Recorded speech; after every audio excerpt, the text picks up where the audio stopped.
Good afternoon and welcome to day 3 of the NICE Conference and Expo virtual series. We're also excited for day 3 because this is the kickoff of the National Cybersecurity Career Awareness Week as well as National Apprenticeship Week. Next slide, please. Today's theme of Cybersecurity Career Awareness Week as well as National Cybersecurity National Apprenticeship Week. We have a series of events going on throughout the U.S. government as well as today talking about National Cybersecurity Awareness Week. Please visit NIST.gov/NCCAW to see a series of webinars, training opportunities, competitions, contests, and a number of social media challenges using the hashtag MyCyberJob. Next slide, please. As we saw the past 2 weeks, we want you to join us in making sure to thank our sponsors for everything that they do to help us make this as affordable and accessible as possible. Cybent Solutions, as well as Security Innovations. We heard from Roy Zur last week. We're going to be hearing from Ed Adams today. I do want to point you to a few features on the Zoom platform. You should be familiar if you've attended the past 2 weeks. We have our interpretation, translation available for English to Spanish translation for our friends in Latin America and the Caribbean. Additionally, I refer you to the Q&A function. So during our plenary session, feel free to type in your questions to us, to the keynote speakers, and we'll get your answers to you today or soon thereafter. But without much further ado, next slide, please.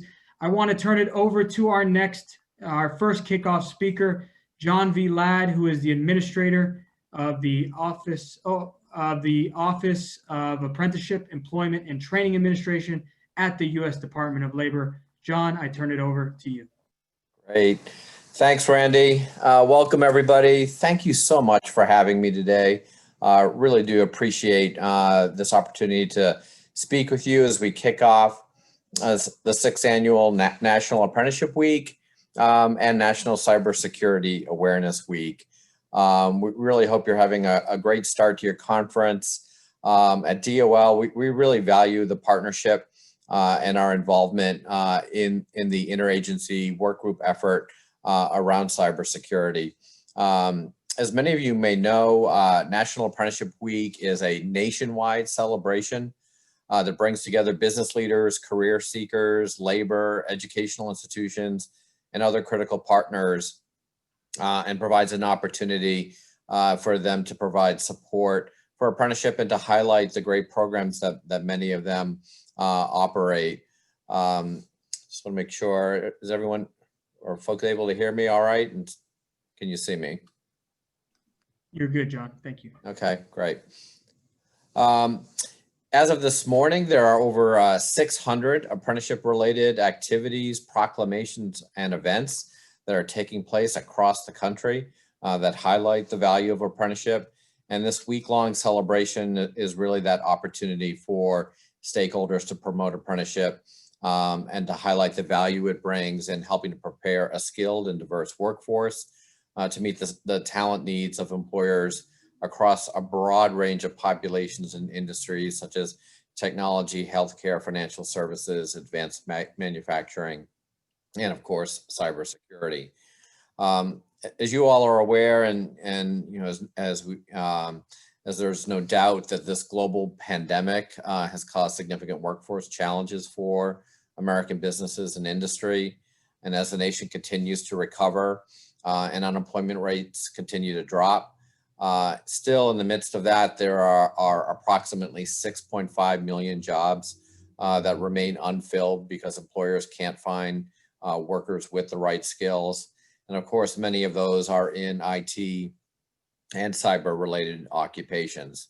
And that's why we're thrilled to see through these joint efforts that today we see over 100 cyber apprenticeship programs across the country covering over 20 cyber-related occupations. So we're going to have a session later on in the week that we'll be able to drill down a little bit more on this, but we're seeing real progress, and we really are excited to see how apprenticeship is helping to meet those skilled workforce needs. Because you know we know that this is going to be critical before, during, and after this global pandemic. And again, we feel confident that apprenticeship can play a key role in closing that skills gap. And it is because of these, the effectiveness that we've seen with apprenticeship and meeting these skill shortages, that employers are developing apprenticeship programs like never before. Since the start of 2017, more than 850,000 individuals have started an apprenticeship program.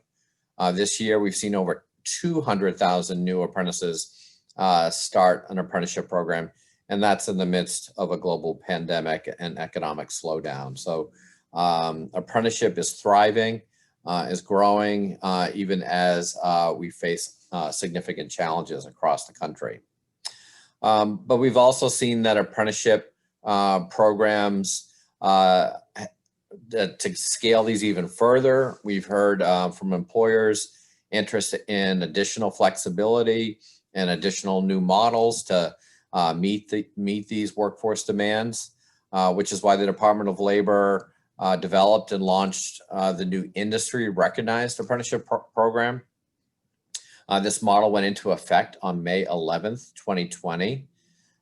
These IRAPs allow industry leaders and workforce leaders to come together and to apply to the Department of Labor to become what's called a standards recognition entity. These SREs are then allowed to identify, develop, and operate the apprenticeship programs that meet the specific needs of their industry. Just last month, on September 23rd, I guess a little month and a half ago now, the department announced the first 18 standard recognition entities that are recognized by DOL to oversee the development of high quality IRAPs. And we will be continuing to announce additional SREs in the coming months. One of your later speakers, Fastport, is amongst that group, but we also have 8 other additional standard recognition entities that are developing IRAPs for cybersecurity and information security analyst occupations. So we're really excited to see the cybersecurity industry really embrace this new model. But in addition to creating the new IRAP model, our office has been working hard to both modernize and expand the existing and successful registered apprenticeship program. We've taken a number of steps and made a number of investments in this area, and I'll just highlight a few of those. On September 18th, again, just a month and a half ago, we launched the first national marketing campaign to raise awareness of the benefits of registered apprenticeship. This campaign was entitled Discover Apprenticeship, and it was launched all across the country with the goal of raising awareness of the benefits of registered apprenticeship and try to increase participation by business leaders and job seekers nationwide. The campaign has since ended, but you can go to apprenticeship.gov and see the many videos that were created, as well as additional marketing materials that may be helpful to you.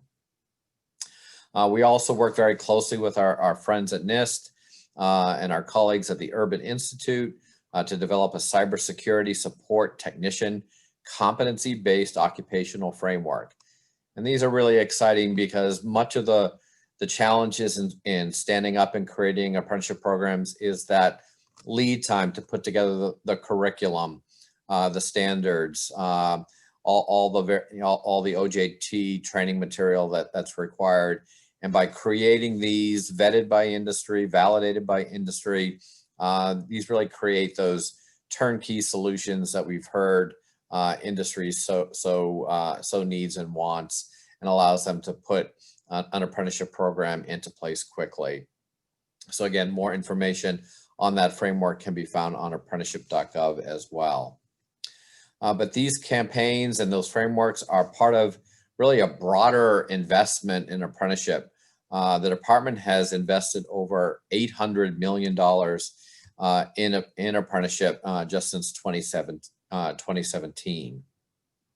One of those investments was announced again back in September when we awarded approximately $22 million to 12 industry intermediaries to continue the department's efforts to expand the number of registered apprenticeship opportunities in these growing sectors.